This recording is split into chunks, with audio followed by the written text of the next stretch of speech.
Happy day Friday. Yeah, I can't sing. I forgot my window was open.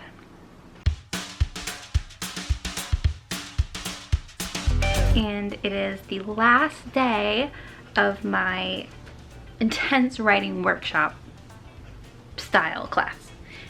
Tomorrow starts Agents and Editors Weekend.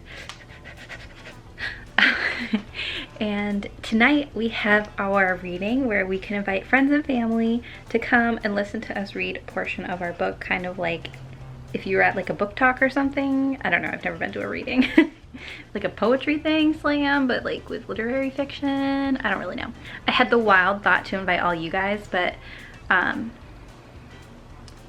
if I had a bunch of just like people come for me, I think I'd be really embarrassed because I don't know how many other people are actually gonna come, because they were like, oh, invite your friends and family, you know, share your link. And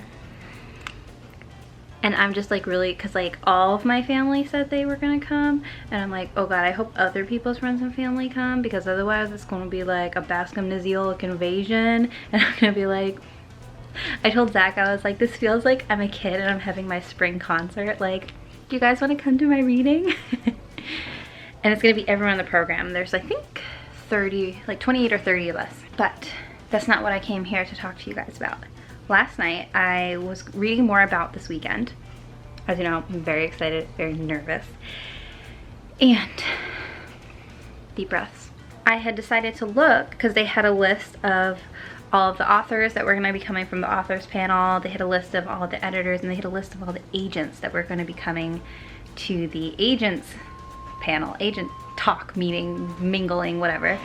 And I was kind of curious. I'm like, I wonder who they have coming. Like, are these going to be like kind of agents that are just starting up, agents from smaller publishing houses? Like, I'm really curious about these agents. For some reason in my mind, I thought they would be smaller, just because like, you know, it's a huge deal for them to take a lot of time out of their day and like meet with us students and all this stuff. I was wrong. One of the agents, and so they're all like bigger agents. They're like from New York. They're like legit.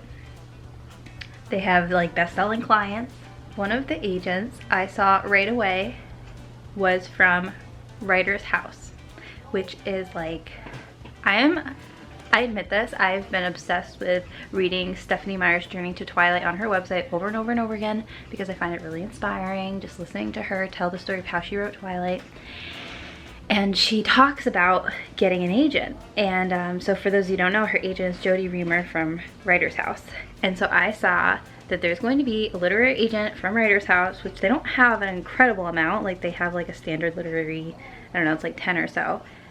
Like, there's somebody coming from the same agency that represents not just Stephenie Meyer. We're talking John Green. We're talking Miss Pettigrew's School for Peculiar Children. Like, we're talking like big YA names, like big. And she's coming to listen to me. I'm freaking out. Of course, now I can't stop myself from just fantasizing where she's like, Haley, I read your piece. I am so interested. Please send me all of your work. When in reality, it's probably just gonna be like, does anyone have any questions? It's nice to meet you. Okay, I've gotta go. I don't even know what to expect. I don't know what it's gonna be like. I don't know if we're gonna be expected to pitch to them. I don't know. But I'm trying to get all my freak out done now so I don't make an absolute fool of myself in front of like legit agents. Because I'm freaking out. I'm also starting to get worried. I'm like, uh-oh. What if somebody is like, my neighbors are fighting again. There's a freaking neighbor next to me. All he does is yell. Do you hear him? I don't know if you heard that. He said a very bad word, so I'm gonna walk away from the window. I think he's just talking on the phone, and he's just very, I can hear him from here. He's very passionate. He's a passionate talker. I can hear him from every room. Fantastic. He honestly does this like every day. I forget what I was saying now. I'm just gonna hide here in front of my creepy bathroom. But yeah, I want to get all my excitement out so I don't make a fool of myself. And I was saying, part of me is like, it would be just my luck. Like, let's say the dream thing happens and somebody asks, like, they read my work and they want to know more, blah, blah, blah. And they're like, all right, let's see the full manuscript. Like, send it to me. I'll sign you right now. And I have to be like, oh, that. You don't want to read that. That's not ready yet. I have one, but you don't want to read it, trust me. So, this is why I wanted my second draft done before the workshop, but I didn't get it done because of who I am as a person. Maybe they'd be okay waiting till March, which is when my final work will be due. So, have I told you guys that yet? Yeah, it's due March 1st right now if I want to graduate this year, or next year. March 1st. I mean, it's kind of far, but at the same time, that ain't far. And that's my deadline. And then my extended deadline, it's a long story, but my deadline, I have to do it in order to graduate in general. So not just like try and graduate in May, but try and graduate at all from the program, is April, I think it was April 9th, April 6th. So I'm gonna try and get it in by March 1st, if they'll let me turn it in early, so that I can graduate in May. But if they tell me I can't do that, it's due in April. I have to have my book done, because it's like gonna be published in Harvard's archives in April. And I don't wanna publish crap in Harvard's archives. You can't take that out. It'll be stuck there, so. Done. All these years, and here it is, the finish line. Do I feel anywhere near finished? No. I feel the beginning is finished. I do feel confident about that, which is so exciting to finally say that. But I have a long way to go. He's still yelling. At least there's a cat over there. Look at this cat. Meow. I wouldn't mind if he just yelled, but he curses like, I'm starting to wonder if, like, not in a mean way, but if maybe he has like a personality, like something else is going on, you know what I mean? Because it's very strange. And it's like every day, around the same time, for the same amount of time. Maybe he's doing like an exercise where like for an hour every day is like an anger management. He's supposed to just like let it out. I've been trying to figure out. I do not understand. I don't know.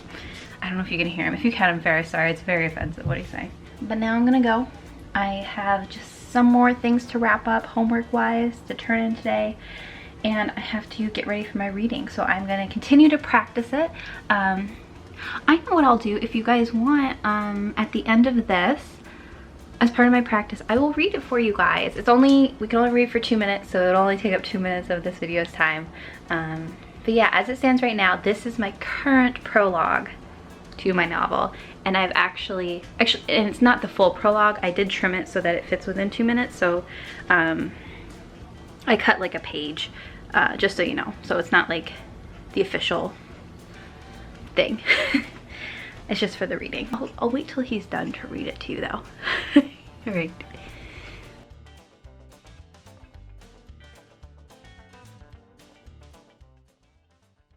There was a hole in the pine door's knot that was shaped like a single watchful eye.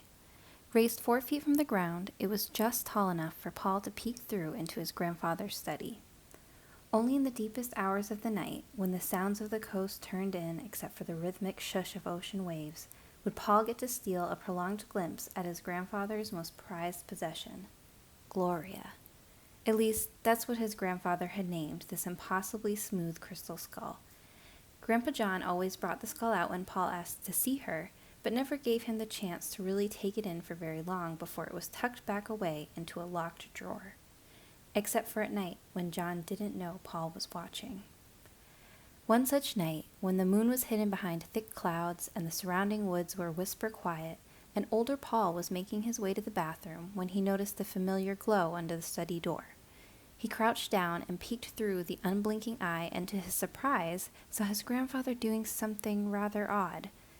Grandpa John was standing rigidly, holding Gloria up only an inch or so from his face, his eyes locked on her sunken crystal sockets where her eyes would be if she were real. He was whispering feverishly, his face reddening before Paul's eye, Paul thought the desk lamp started to flicker, but it was only the light catching the crystal just right, sending the room into mini kaleidoscope bursts. Or was it the lamp? Paul stared on, now entranced, and watched with amazement as Gloria began to glow brighter and brighter. Just when the brightness started to match that of the sun, a yell burst from his grandfather's mouth, and Paul watched in blinded horror as his grandfather was flown across the room. Gloria lay innocently on the floor, now nothing more than a crystal skull again. As the years passed, so did Paul's certainty of the event. Though he was sure his running footsteps must have been heard, his grandfather never mentioned it. And so, Paul let the memory collect dust in the back of his mind, until the night the skull went missing.